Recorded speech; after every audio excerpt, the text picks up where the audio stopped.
Salve, salve turma! Estamos começando mais uma Prosa Com, hoje episódio 80. E para falar de um tema excepcional, importantíssimo para a nossa economia do Rio Grande do Sul, Rio Grande do Sul, falo Brasil. Estamos falando do agro, né? Tão judiado há anos, há décadas, por governos que daqui a pouco não têm o mesmo entendimento da força, da importância que o agro representa para a nossa economia. Muitas vezes e quase sempre a mola propulsora da nossa economia, o que segura o PIB lá em cima sempre é o agro. E para o agro estar sempre pujante, sempre tem um custo, e esse custo é sempre ardido nos produtores rurais tão sofridos quando pelo preço, pelo tempo, pelos bancos. Bom, uma série de coisas que nós vamos esmiuçar hoje com a Grazi Camargo, que é uma das lideranças do SOS Agro RS, que se criou no momento de uma tragédia sem tamanho que assolou o nosso estado, que foi as enchentes de maio, né, sem precedentes. A Grazi, ela é de Cachoeira, capital nacional do arroz, né? Mas não é uma plantadora de arroz, não, é uma plantadora de soja, que está lá e que, né, corre entre Brasília, já faz a ponte Brasília-Porto Alegre, Porto Alegre-Brasília, né, defendendo os interesses dela, mas também de todos os agricultores. Prazer, Grazi, tudo bem falar contigo? Prazer falar contigo. Prazer é todo meu, é uma honra, tá? Em poder participar do teu podcast, dessa conversa. Fico muito agradecida pelo convite. Grazi, vamos conversar um pouquinho, antes da gente entrar no tema SOS Agro RS, no que realmente nos motiva a gente estar aqui falando e trazendo tudo isso que está acontecendo, né, nessas lutas que estão sendo diárias para buscar recursos e anistias, subsídios, né, prorrogação de dívidas dos agricultores gaúchos, né? Quem é a Grazi Camargo? Bom, a Grazi é uma empreendedora nata, tá? Sou uma produtora rural, me tornei produtora rural há mais de 14 anos. Sou filha de produtores, sou arquiteta e urbanista também. Sou cofundadora de um projeto de mulheres chamado Agrodelas e estou como, né, coordenadora e líder do SOS Agro RS. Minha história é um pouquinho diferente, né, da grande maioria, principalmente das mulheres que estão no agro de forma de sucessão familiar, né? Claro. E eu, no caso, sou realmente empreendedora. Comecei no agro há 14 anos, quando aceitei um convite de um investidor que, naquele momento, me considerou uma boa gestora, que acreditou muito em mim. Então, eu aceitei a parceria.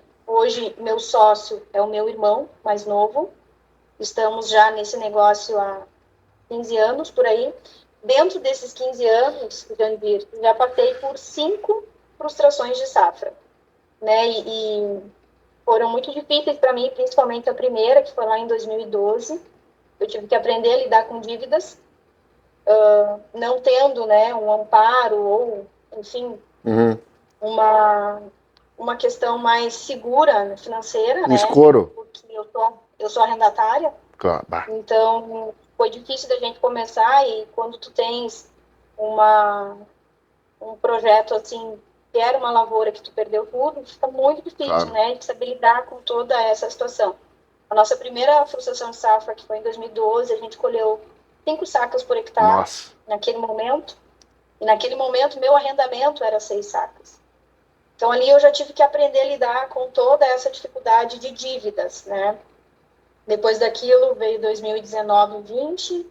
Aí, por diante, veio mais 2 anos ruins. E agora, a enchente, né? Que realmente levou toda a nossa esperança, porque nós estávamos vindo assim com uma lavoura implementada com excelência, era algo que nós nunca tínhamos alcançado, um patamar de produtividade tão grande, e tivemos que ainda, após essa tragédia toda, agradecer por, né, termos uma casa, Claro. por termos um maquinário, por termos vida, porque a gente sabe que essa tragédia levou muita coisa de muitas pessoas. Então, nesse momento, realmente, foi onde eu senti uma necessidade de ajudar os outros. Durante toda a minha trajetória, eu sempre fui muito ajudada, tanto pelo meu agrônomo, tanto pelas pessoas, os meus amigos que se aproximavam de mim, enfim. Lá em 2012, na primeira seca que eu passei, eu fui muito ajudada por uma pessoa que nem me conhecia tanto assim, me emprestou naquele momento, né, um valor bem considerável, ajuda de poupança para que eu pudesse pagar toda a minha dívida junto aos bancos.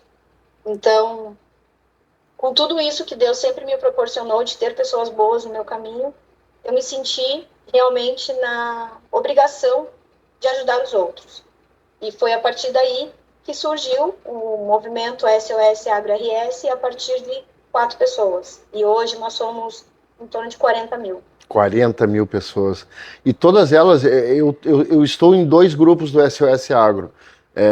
E eu vejo que o pessoal realmente é engajado.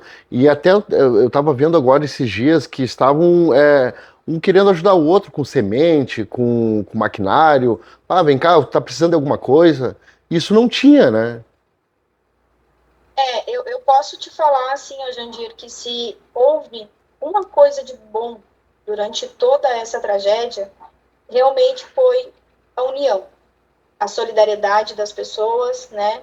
O olhar de mais a cuidar do outro. Então, e nos nossos grupos, nós temos muitas pessoas que estão realmente dispostas e engajadas com todo esse movimento. Claro. Porque o SOS conseguiu trazer todos os produtores, de todos os tamanhos, de todos os setores e de todos os cantos do estado do Rio Grande do Sul. Aí quando eu e o Lucas, né, brincamos que a gente realmente está em todo lugar, a gente está em muitos grupos, então, assim, a gente conversa com todo mundo, a gente sabe dos problemas de todo mundo, a gente sabe que teve pessoas que perderam mais, teve pessoas que perderam tudo. Então, dentro desse cenário caótico, né, que foi essa pós-tragédia aí, nós surgimos com uma proposta de realmente salvar a vida do produtor rural, né, salvar tudo aquilo que pudesse fazer com que ele se mantesse na atividade rural.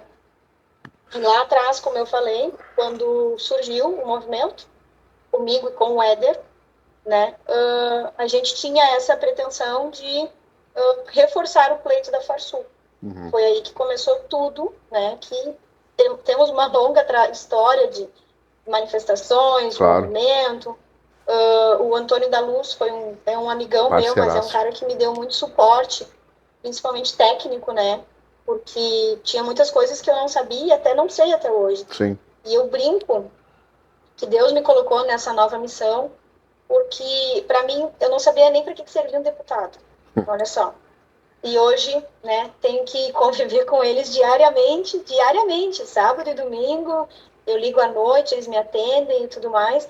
Então, para você ver como as coisas, né, elas mudam e elas migram rápido também.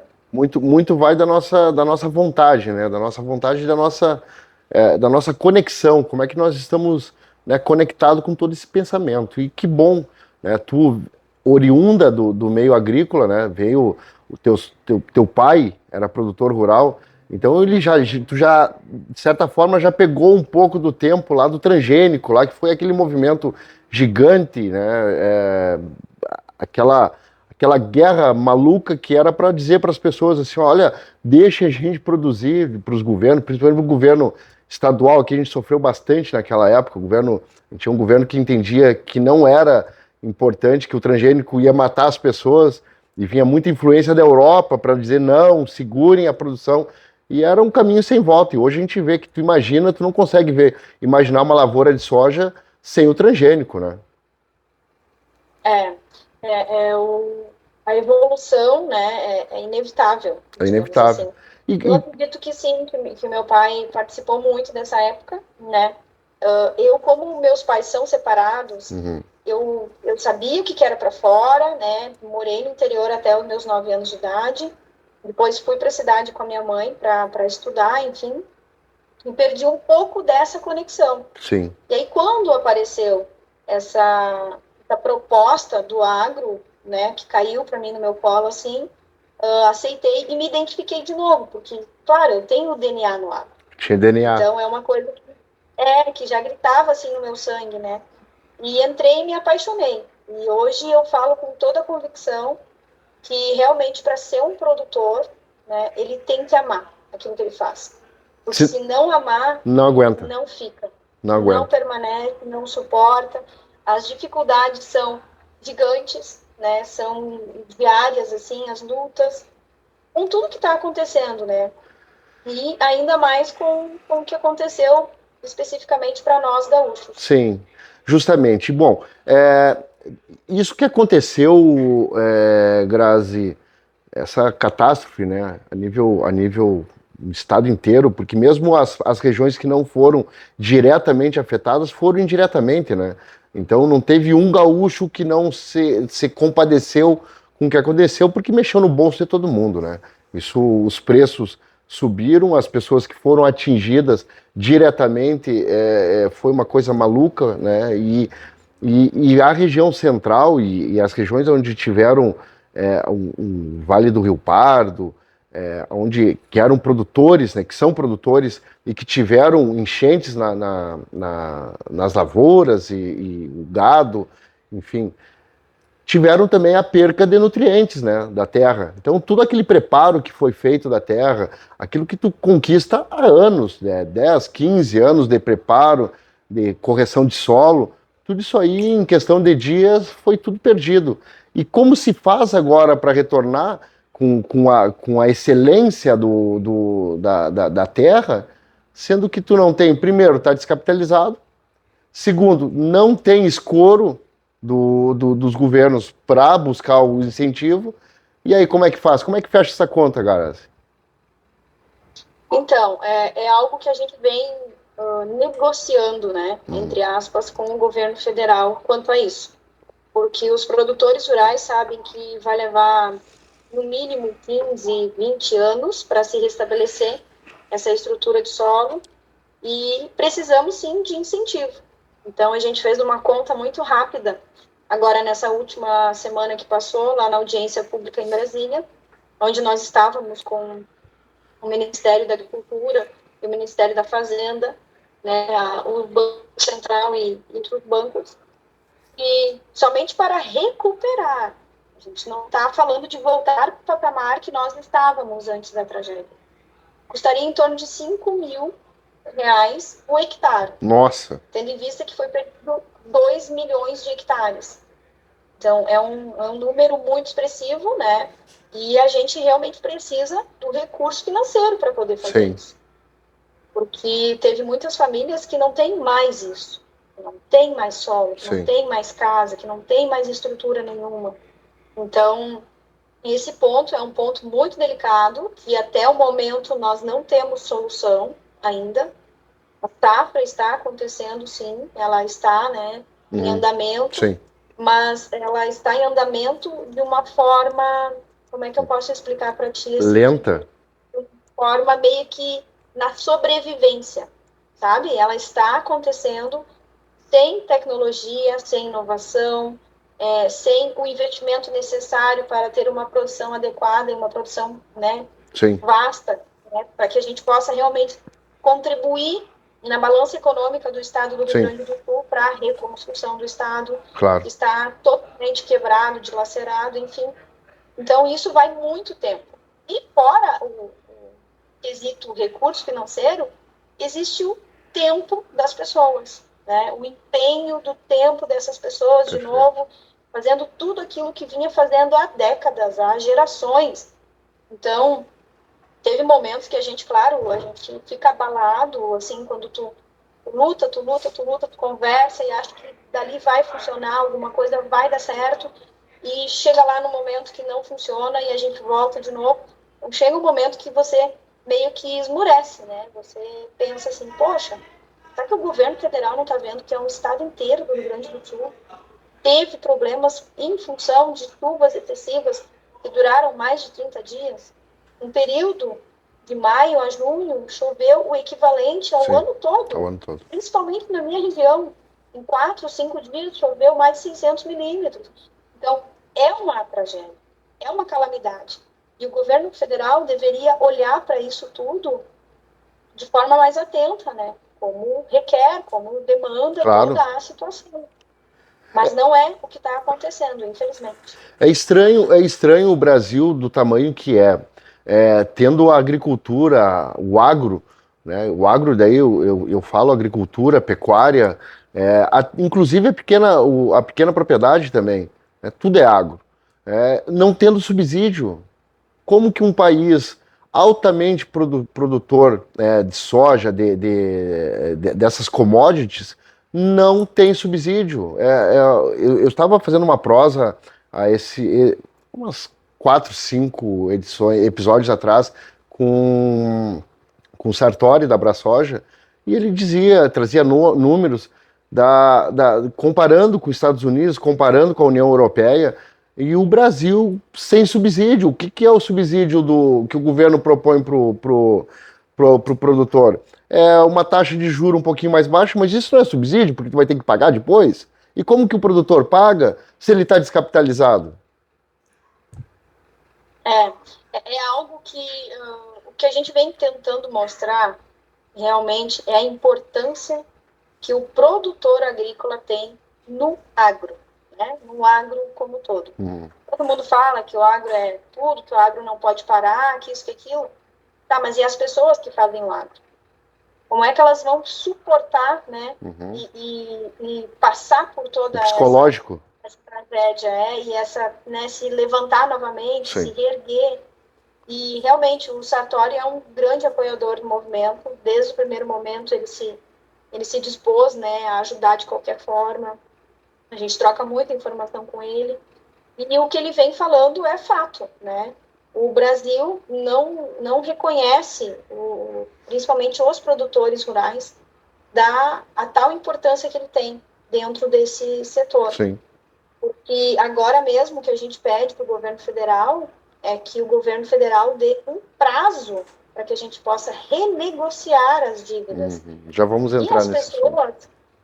E as pessoas que não conhecem o processo que é, né, realizar uma planta, enfim, um plantio, uma safra, elas ficam julgando, elas ficam falando coisas que elas desconhecem, né, dentro desse processo. Exato. Porque se as pessoas entendessem realmente que se um produtor não planta soja e tem menos, digamos, oferta no mercado, Preço o sobe. farelo de soja, que vai lá para a ração do boi, que vai lá para o bife, que vai lá para a carne no supermercado, vai ser muito mais caro.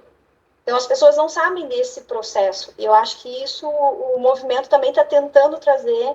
A gente, claro, ainda está, de uma forma, engatinhando nesse quesito comunicação mais direta com a população, para que as pessoas saibam realmente da verdadeira importância de um produtor rural dentro do setor alimentação como um todo. Não só da economia, como a gente tem números importantíssimos. O estado do Rio Grande do Sul, se eu não me engano, é o 4º maior produtor de soja. Sim. Salvo algum engano, se é 4º ou 5º, mas até onde eu tinha visto era 4º. O agro é responsável por 40% do PIB do estado. Então, esses números são muito, muito bonitos, são muito tudo, mas quando chega na hora de entender que a Grazi, ela é uma produtora e ela faz parte dessa cadeia, parece que isso é irrelevante, né? Então, essa importância, essa valorização do produtor, a gente traz todo momento, tanto dentro dos grupos do FOS, quanto em todas as negociações junto ao governo federal, para que eles percebam, né, e reconheçam isso. Sim. Mas não é só reconhecer com palavras, né, Jandira? A gente precisa reconhecer com aquilo que no primeiro momento a gente precisa, que é o recurso financeiro. Exato. É o suporte para que a gente possa renegociar as dívidas, para que a gente possa captar novos custeios para fazer a safra 24 e 25. Isso ainda sem contar com toda a reconstrução do solo. Isso ainda é um processo um pouquinho mais lento, né? Tendo em vista que tem que calcarear, que tem que voltar a implementar palhada, muitas coisas. E no primeiro momento, o produtor está querendo pelo menos, né, se permanecer dentro da atividade. Sim. E para isso para permanecer dentro da atividade, ele precisa pagar as contas, né? E aí entra o fator psicológico que tu diz, porque atrás de um produtor do rural existe uma família, existe filhos, existe uma vida inteira e que daqui a pouco foi ceifada de uma hora para outra. Foi desestruturada financeiramente. E daí como é que faz isso tudo? Como é que essa conta fecha?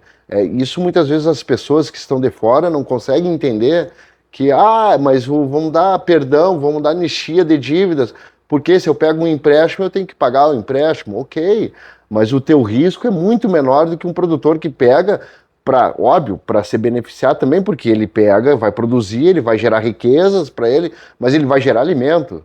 E no momento que ele está gerando alimentos para nós, população, é óbvio que ele tem que ter um subsídio, ele tem que ter um olhar diferenciado. Assim como o caminhoneiro que pega e leva a safra para o porto, que conduz a safra. Tem que ter um olhar especial para a cadeia produtiva. Com certeza. Existe um estudo, né, que mostra que para cada R$ 1 colocado dentro das porteiras da fazenda aí, lá fora na economia, ele representa de R$ 3 a R$ 4. Então, é um setor primário importantíssimo para tudo. Sim. E essa questão que tu falou, da parte emocional e psicológica, né, de todos os produtores que principalmente perderam tudo, ou quase tudo, enfim, tiveram algum prejuízo com toda essa tragédia, é algo que a gente precisa ter um olhar também mais atento, porque só no nosso grupo a gente já ficou sabendo de 11 pessoas que infelizmente perderam a vida após a tragédia, em função Suicídio? de toda essa... Oi? Suicídio? Isso, é. Nossa.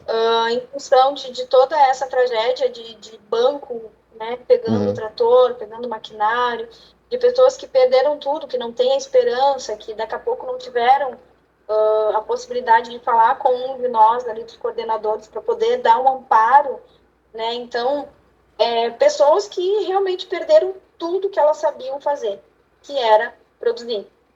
Então, isso também é algo que nos deixa, de certa forma, assim, muito apreensivos, né? De por que as outras pessoas não percebem o tamanho desse problema gigante que está se arrastando aí há mais de 6 meses. E, claro, talvez poderia ter sido, sim, amenizado com o governo federal se ele realmente tivesse feito ações imediatas, né? Não tivesse postergado tanto, feito tantas normativas, tantas legislações, para que a gente chegasse em novembro e ainda não tivesse, né, nada resolvido. Sim. Bom, vamos entrar de cabeça agora nos números e aquilo que realmente o movimento está pleiteando, que os agricultores estão pleiteando, que não é anistia de dívida, é prorrogação, prolongamento da dívida. Nesse momento, Jandir, da negociação, né, após o Ministério da Agricultura ter lançado a medida provisória 1247, que era uma solução somente para os produtores que tinham endividamentos com recursos controlados. Então, dessa medida provisória 1247, que surgiu lá no fim de julho, existiram duas propostas dentro disso. Para produtores que perderam até 30% e produtores que perderam mais de 60%. Sim. Teriam tratamentos diferentes, né? Iria passar por um processo de conselho municipal, dependendo do tamanho do prejuízo, iria passar por um processo de um conselho federal, e isso tudo, né, essa demora e essa distância de realmente ter êxito nesses processos, fez com que o produtor até hoje esteja aguardando uma resposta de alguns dos conselhos. E isso incapacitou o produtor rural, porque ainda não renegociou suas dívidas, de realmente ter capacidade de tomar novos custeios. Fora isso, lá pelas tantas, porque agora deixa eu recordar quando é que foi lançado isso, eu acho que foi em agosto. Setembro, outubro. Foi lançada a linha do BNDES, né, que seria uma solução para aqueles produtores que tinham algum tipo de endividamento oriundos de créditos livres, né? Que não são aqueles créditos que estão com algum tipo de subsídio do governo federal. Que infelizmente é a maioria dos produtores. Porque quando o governo federal lança o Plano Safra, dizendo que é o maior Plano Safra que já foi, né, lançado, que existiu, de 500 bi, esse Plano Safra, ele inclui os créditos que não são do governo, são os créditos livres, que são dos bancos. Então, a grande maioria, mais de 60%, se eu não me engano, não são tem os créditos livres. Isso. E aí, o que acontece? O produtor vai lá e capta esses créditos e acaba que agora, nesse momento, ele não tinha como resolver essa situação, né, em função dessa coisa de trabalhar daqui a pouco com dinheiro que não é do governo federal. Bom, quanto a isso, criou-se essa linha do BNDES, Capital de Giro para Produtor Rural, onde o produtor rural poderia captar o recurso para pagar as suas dívidas. Ele teria um prazo de 7 anos para pagar, com 1 ano de carência, com um juro de até 10,3%.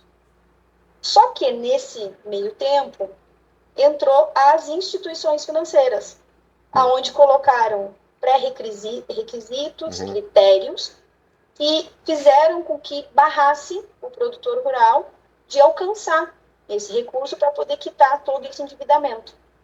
E o pior de tudo é que não liberando novos custeios para que o produtor comprasse insumo para realizar a safra 24/25, atrasando, né, a safra 24/25, fazendo com que esse atraso no plantio, e um plantio, vamos dizer assim, sem investimento, né, trouxesse já de imediato uma preocupação quanto à produção lá na frente. Quer dizer, essa tragédia toda que aconteceu agora em maio no estado do Rio Grande do Sul, pela falta de solução, trouxe um atraso na produção da safra 24/25 e com certeza vai trazer uma baixa produção lá para frente, que vai trazer um problema econômico e social novamente.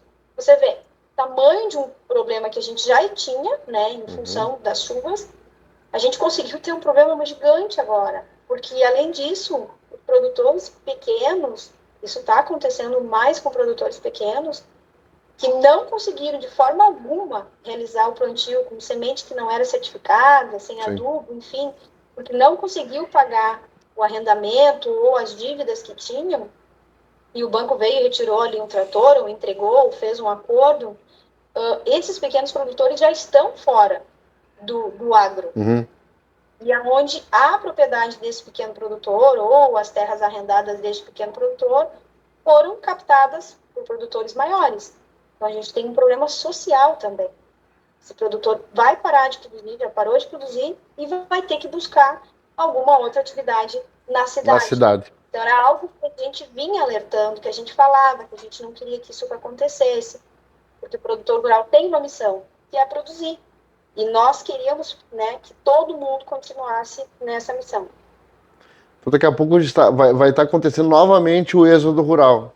As pessoas vão estar migrando da zona rural, aí com o psicológico destruído, porque daí saem derrotados, né? E o governo federal não consegue ver que isso é um problema dele também, porque certamente vai estourar no município, o município vai sentir essa demanda maior, porque são pessoas que o agricultor não precisa do município, da prefeitura, do político, a não ser estrada. O resto ele toca, né? Agora, quando tu não tem, quando tu tá desiludido com as coisas, tu vai para a cidade, tu vai fazer o quê?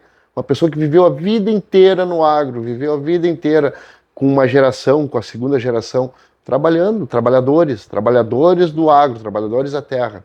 E aí quando se vê, do dia para a noite, não tem mais recurso, né, e ânimo para tocar. E esse movimento que vocês estão fazendo é importantíssimo. Mais uma vez, eu ressalto aqui a importância que vocês têm para liderar, porque muito desses produtores não têm a capacidade, não sei nem se vontade, de ir a Brasília, conhecimento, digamos assim, para ir a Brasília bater lá na porta lá e dizer, olha, tchê, vamos resolver o assunto, temos que resolver. E para isso vocês têm alguns deputados que estão comprando a parada com vocês, né, Grazi? Sim, graças a Deus, desde o primeiro movimento que nós tivemos, né, da primeira manifestação que nós tivemos, que foi lá em Cachoeira do Sul, dia 4 de julho, nós contamos com um apoio incondicional, eu diria, de 10, 15 deputados do estado do Rio Grande do Sul. Também temos a senadora Tereza Cristina, né, que é do Mato Grosso, que também nos apoia, tem essa solidariedade com o povo gaúcho também. E outros deputados, como Evair de Mello, que é do Espírito Santo, tem agora o... Ai, esqueci o nome dele, menino novo. A bancada do agro, né? Mas tem o Nicolas também, O que é de Minas Nicolas. Gerais. Enfim. A gente está com muitos deputados nos dando amparo. E como o nosso movimento é partidário, porque a gente entendeu que a chuva e que a tragédia não perguntou se o produtor era gremista ou colorado, nós temos também, né, alguns deputados que têm mais fácil acesso com o governo que está hoje, né, no comando, digamos assim. Uhum. Então, nós estamos pedindo diariamente para que, agora mesmo, né, atualizando o pessoal, voltando dessa última audiência pública que tivemos lá em Brasília, semana passada agora, na terça-feira, se eu não me engano, nós estamos pedindo novamente uma reunião com o ministro Haddad, para que a gente possa, de novo, discutir a questão da flexibilização de garantias e a flexibilização do acesso dos produtores rurais que estão negativados. Então, a gente tenta insistir, assim, insistindo muito mesmo, para que a gente consiga, de uma forma mais ampla, né, incluir todos os produtores, ou a maioria daqueles produtores que já não largaram da atividade, para que eles possam realmente sobreviver e ficar, pelo menos mais um período dentro, né, da sua propriedade, fazendo aquilo que nasceu para fazer. Sim. E você sente uma dificuldade extrema. Vocês sentem dificuldade em acessar o governo federal? Mais uma vez, não politizando de forma alguma o debate, a conversa nossa aqui, uma vez que, bem como tu bem ressaltou, não é um grupo, não é um movimento partidário, vocês não veem partido, vocês veem um governo federal que poderia ser DA, DB, de lado C, tanto faz, mas que desde que olhasse com carinho, digamos assim, ou com respeito maior para tudo que vocês vêm passando. O que nós entendemos, né? Que o governo federal que está no poder, ou que está, né, comandando o Brasil, é que tem o dever de resolver essa situação. Claro. Então, claro que no início nós tínhamos um acesso mais direto com o ministro Carlos Fávaro e com o ministro da Reconstrução. Só que nesse momento, realmente, como a gente mudou um pouco de setor, que agora foi para o setor, né, da Fazenda, do Ministério da Fazenda, a gente tem algumas pessoas que a gente tem que, digamos assim, nos ajudar na comunicação, né? Então, a gente pede auxílio para esses deputados, para que eles consigam marcar reuniões.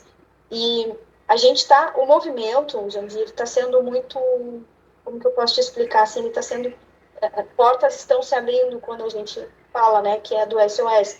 Talvez por toda essa preocupação que nós tínhamos lá atrás, de falar com o governo federal de forma respeitosa. Sim. Nós cobramos fortemente, não vamos parar de cobrar enquanto nós entendermos que ainda há uma saída, uma solução. A gente sempre foi ouvido, sim, só que, claro, tudo aquilo que nós queríamos ainda não aconteceu. É por isso que nós estamos em constante cobrança, né, junto ao governo federal, para que todas as promessas que ele fez, não foi promessa que nós fizemos, foram promessas que o governo federal fez lá atrás, tanto na Expo Inter, quanto em tantos encontros que a gente teve, principalmente o de Pardo, que o ministro da Agricultura entrou virtualmente e ele prometeu uma MP que pudesse, que abrangesse todos os produtores que tiveram prejuízos com a tragédia. Então, todas essas promessas foram feitas pelo governo federal. Logo, nós temos que cobrar o governo federal, ou seja, o Ministério da Agricultura, o Ministério da Fazenda, a gente está lá cobrando eles. E agora, como nós temos o apoio, né, assíduo de muitos deputados da bancada gaúcha, nós temos que ir a Brasília. Então, às vezes vai uma comitiva de 4, 5, às vezes vai a Grazi sozinha com mais uma pessoa, né, nessa última semana foi essa comitiva com o ônibus, que deu em torno de 40 pessoas, para que a gente possa realmente trazer, né, a verdade que está acontecendo no estado do Rio Grande do Sul com os agricultores, e para que, de alguma forma, a gente consiga sensibilizar mais o governo, né, quanto a essas problemáticas, por exemplo, de pessoas que, infelizmente, tiraram as suas vidas, dessas pessoas que estão migrando do campo para a cidade. Então, tudo isso a gente tenta resolver. Claro que não está sendo uma solução rápida como nós gostaríamos que fosse. O produtor, ele é muito acostumado a ele ir executar suas tarefas no campo. Então, tem que plantar, tem uma janela de plantio. A gente não para de trabalhar enquanto não realizar o plantio. Tem que colher, trabalha-se dia e noite para colher. Mas não é nessa velocidade que as coisas acontecem em Brasília. E isso, de certa forma, decepciona muito. Mas nós temos um grupo forte, um grupo realmente que um dá amparo para o outro, né? E isso faz com que a gente não desista. Sabe que eu ouvindo tu falar, Grazi, eu coloco também aqui o nosso canal à disposição de vocês para uma vez por semana, para uma vez a cada 15 dias, a gente criar uma série para falar especificamente sobre o agro. Não precisa ser uma hora, pode ser 30 minutos, mas dizer para o mundo afora que sim, o agro tem uma importância gigante e nós, gaúchos, acreditamos muito no agro, mas muito mesmo, e temos muito respeito por tudo que vocês fazem, tudo que vocês sofrem, porque a nossa região é extremamente agrícola, a gente sente isso quando se tem uma seca, por exemplo.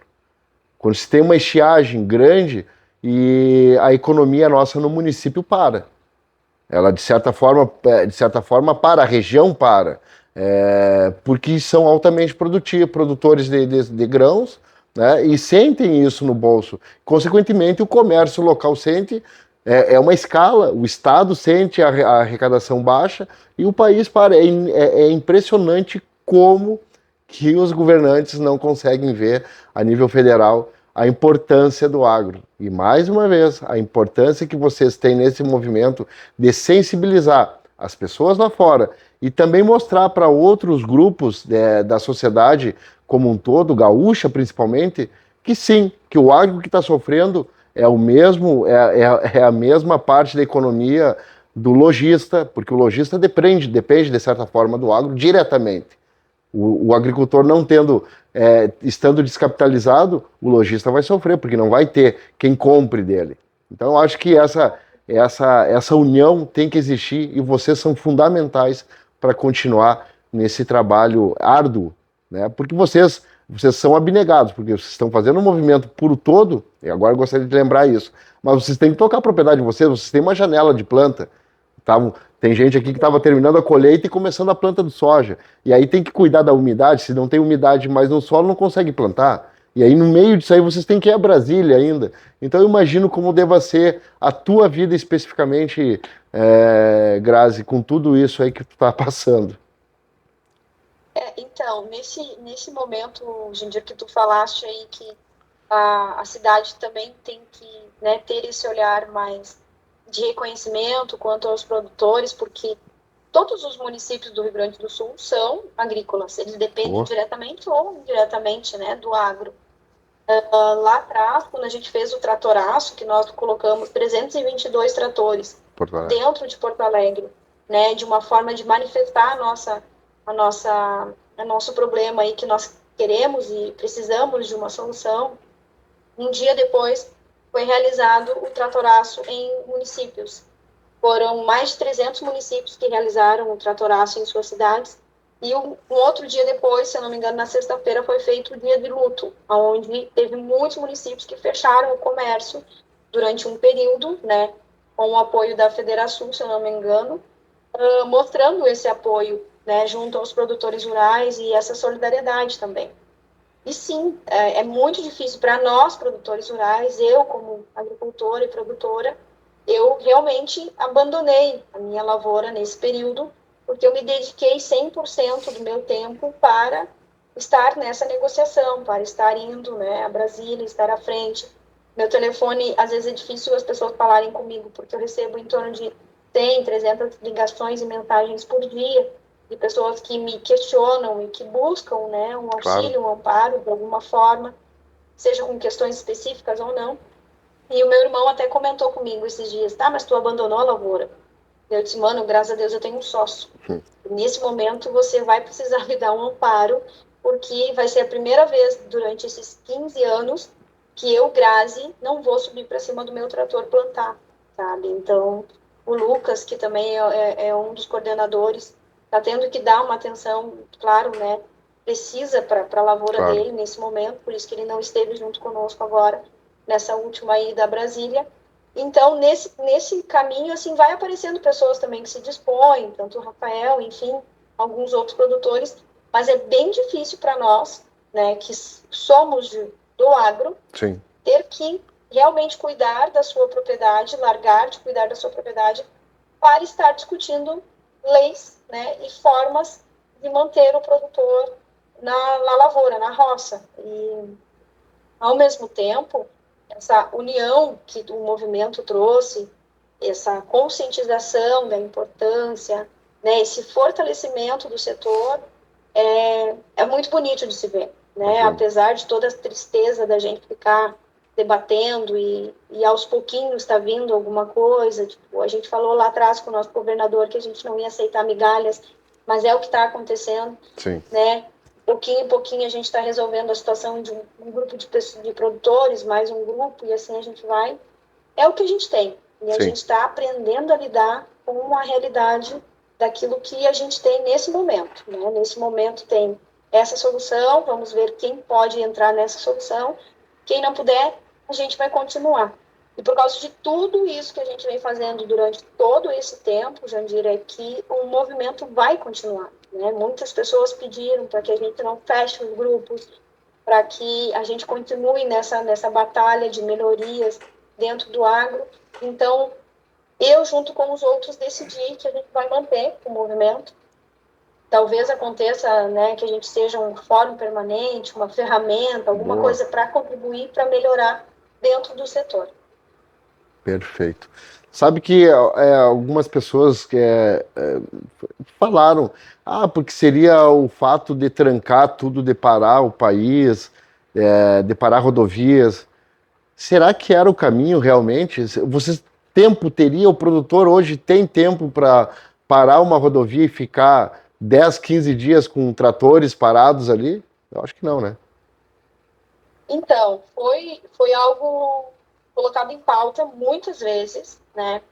E em função de toda a legislação que existe hoje no Brasil, que você não pode, de forma alguma, trancar o ir e vir de outra pessoa. Sim. E uma coisa também que a gente levava muito, assim, Jandira, era: se eu estou sofrendo, para que eu vou levar sofrimento para outra pessoa? Boa. Né? Então a gente relutou contra isso, a gente tentou fazer com que as pessoas entendessem que negociar ainda seria o melhor caminho, né? Pode ser um caminho mais lento, mas ainda seria um caminho mais seguro, de certa forma. Talvez o governo federal tenha nos testado por inúmeras vezes, né? Onde a gente fez essas manifestações. Se realmente nós iríamos... Ordeiras, pacíficas, né? Legítimas, mas lá atrás eu fui ameaçada 3 vezes por ligações. Opa. Então assim, é algo muito novo, complicado, né? Delicado de se lidar, e nós, naquele momento, acreditamos que não seria algo assim, que iria trazer uma resposta, mas até hoje nós temos pessoas que acreditam nisso, né? Mas em função de todo o cenário que se vive no Brasil hoje, a questão de liberdade, de expressão e tudo mais, nós acreditamos que não iria ter tanta efetividade.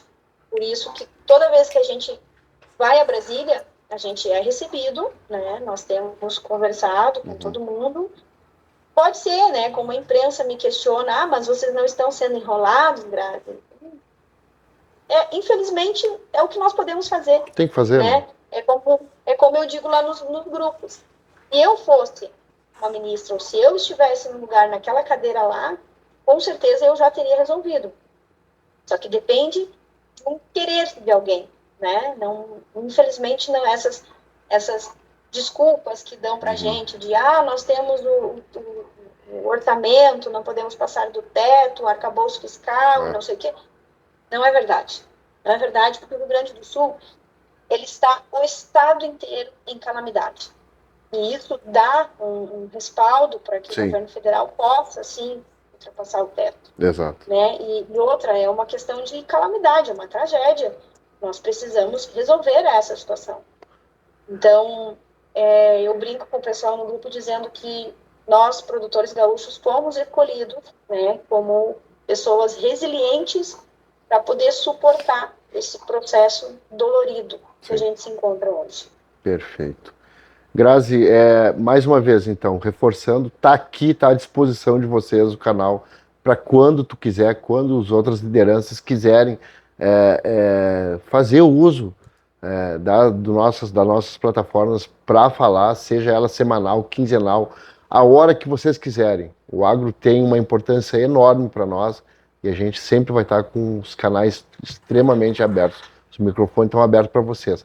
Mas eu gostaria, Grazi, que tu, nesse encaminhamento final da nossa conversa, da nossa prosa, que tu deixasse uma mensagem, que tu nos dissesse também em que pé está, qual é o ponto agora, bom, o que estamos lutando agora, nesse momento, para os próximos dias, para os próximos capítulos, o que nós teremos pela frente com o governo federal. Bom, nessa última ida, né, do movimento a Brasília, nessa audiência, onde passou-se de 7 horas seguidas, né, de audiência, onde todos os deputados permaneceram conosco, nós ficamos sem almoçar, então foi uma audiência muito importante.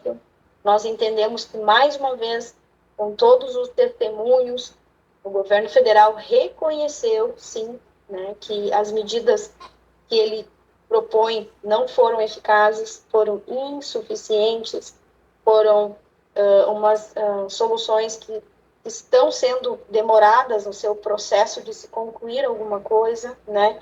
E isso está trazendo um impacto gigante, não somente econômico, como emocional para todo mundo.